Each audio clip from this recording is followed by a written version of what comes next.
Hey guys, a couple of weeks ago I had an absolute disaster. My 078 has stopped working completely. But Timemore have been really good and they sent out a new circuit board. I got it within a couple of weeks. So this video is about how to replace the board. Now I'm hoping that you never ever need it. But in case you do, then this might be helpful.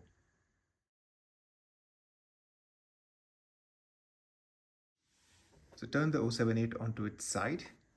There are 4 screws on each corner. Remove the plastic covers first.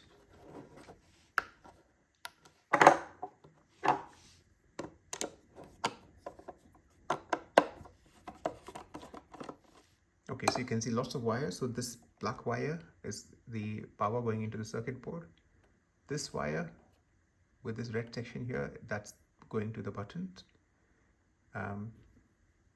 These 3 wires here, they're coming in from this variable speed controller.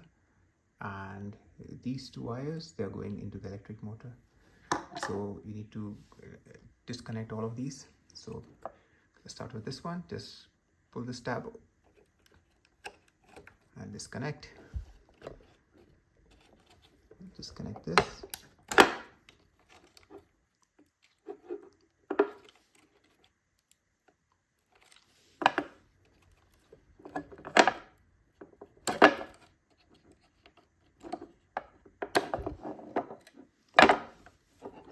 And that's the mains.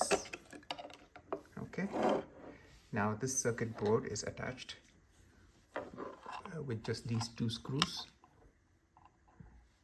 here and here.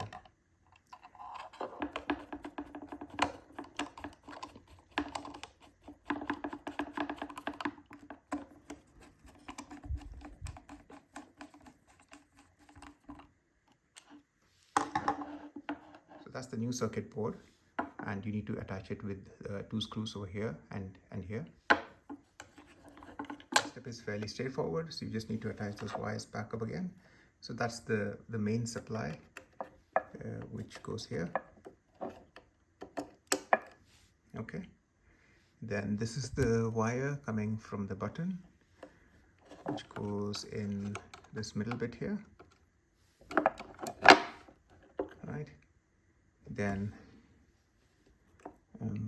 this is the variable speed controller which plugs in here, right? This plugs in this section, right? And this plugs into this bit here. And that's it, that's all done.